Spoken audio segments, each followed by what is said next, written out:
Yo, what up guys? It's Jules here from Davao City Fingerboarders. So, mag-a-unwrap tayo ngayon guys ng wheels na in-order ko kay Vector Fingerboard Shop. Wheels, bushing at saka pivots. Open natin guys. Alright. Daming sticker. So, may card from Vector Fingerboard Shop. So, thank you for the support and order. So stoked to send you the awesome from Cloud9 and Sulit. Enjoy sir. God bless. Alright, thank you Vector Fingerboard Shop sa mabilis na transaction. Alright, so mayroong mga stickers binigay. So, nag-request ako kay Vector Fingerboard Shop ng maraming stickers. Thank you sir. So may mga stickers dami. Mayroong Dua Kickflip, Vector, Aliu, dalawa. Then yung sa Cloud9. Then let's make today beautiful, Vector. Alright. So next, ito Cloud9 bushing. So orange yung pinili ko. Then Cloud9 pivots. Alright. So ito na yun. Aliu fingerboards, Sulit wheels. Alright, solid. So, unwrap natin guys. At saka i-install natin dito sa setup ko.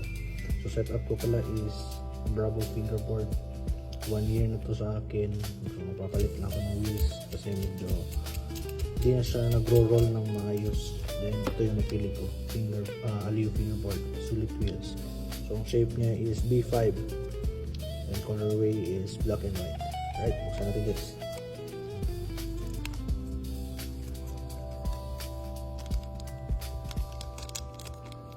Solid nito.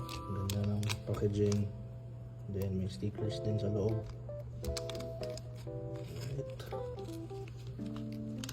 Uy, nahulog. Yan.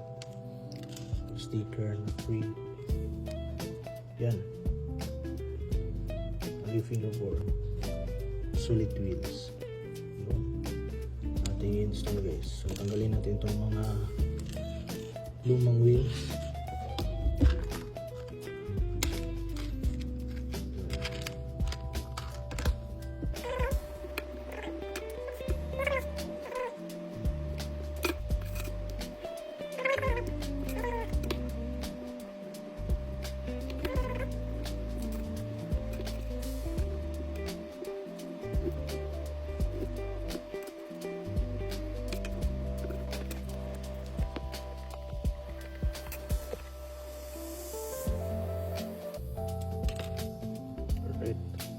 So, tignan natin ang sticker.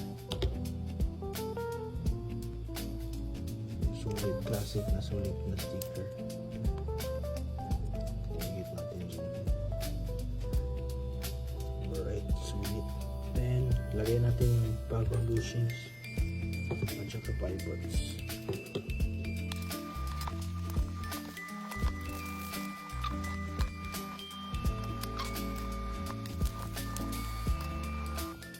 Yun na guys, tapos na natin ilagay ang Sulit wheels, Cloud9 bushing, and pivots. So, test ride natin ito. Let's go!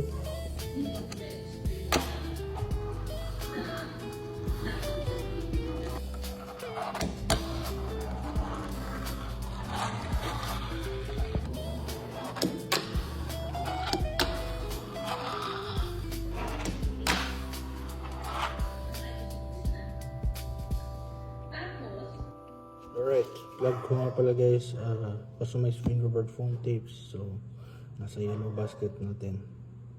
Check nyo lang guys. Alright, let's go.